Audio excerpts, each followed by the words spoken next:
தொடங்கலாமா? உங்களுக்கான முதல் சொல்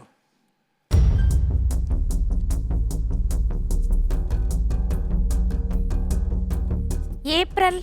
ஏப்ரல். அட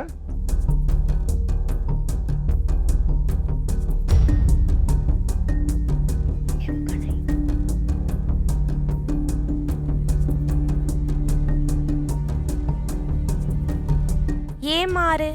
ஏமாறு 3 எழுத்து தானே. ஏக்கம். ஏக்கம். கால வரையறை முடிந்தது. ஆனா ஒரு எழுத்து கிடைத்து விட்டது. பயனில்லை. என்ன சொல் என்று பார்ப்போம். ஏவுகணை. யார் அது? அட்டகாசம் பண்றிய. நீ வரதானே போற. உங்களுக்கான இரண்டாவது வாய்ப்பு. விமானம். விமானம். விண்வெளி. விண்வெளி.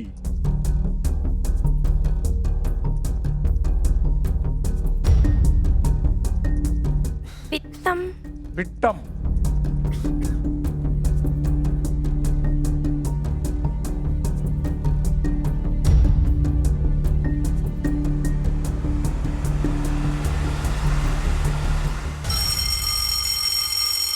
என்ன சொல் என்று தெரிந்து கொள்வோம். நம்ம தவற விட்ட சொல் விரைப்பு.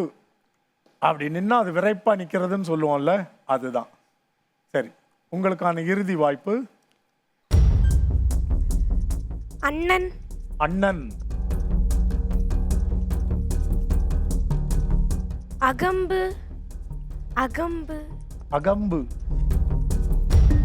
இது உங்க ஊரு நிகண்டுங்களா? அச்சம். அச்சம்.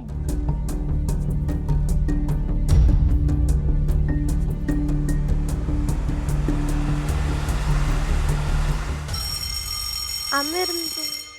சொல்லு. மணி மேல சொன்ன. நீ சரியா சொன்னா நான் அதை எடுத்துக்குவேன். அமிர்ந்து. அமிர்ந்தா? அது ஏதோ 5 எழுத்துக்கள் மாதிரி எனக்கு கேட்டது. உங்க அணியை முதல்ல கேட்போம்.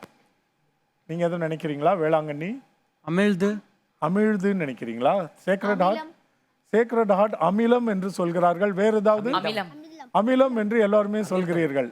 அது என்ன சொல் என்று பார்ப்போம். அமிழ்து. தமிழ் வழி கல்வி படிக்கிற பிள்ளைகளுக்கெல்லாம் இது அத்துபடியான சொல் அறிவே இல்லை. ஆனால் நீங்கள் எல்லாருமே இங்கிலீஷ் மீடியம் ஆங்கில வழி கல்வி படிக்கிறவர்கள்.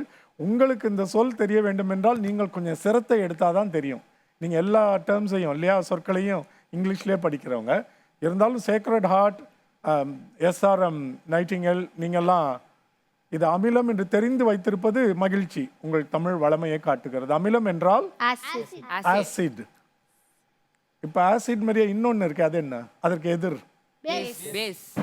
அதுக்கு தமிழில் என்ன நீங்கள் தெரிந்து கொள்ள வேண்டும். நான் சொல்லி தர மாட்டேன். நீங்கள் போய் தேடி தெரிந்து கொள்ளுங்கள். ஆசிடுக்கு அமிலம். அமிலம். அமிலம்.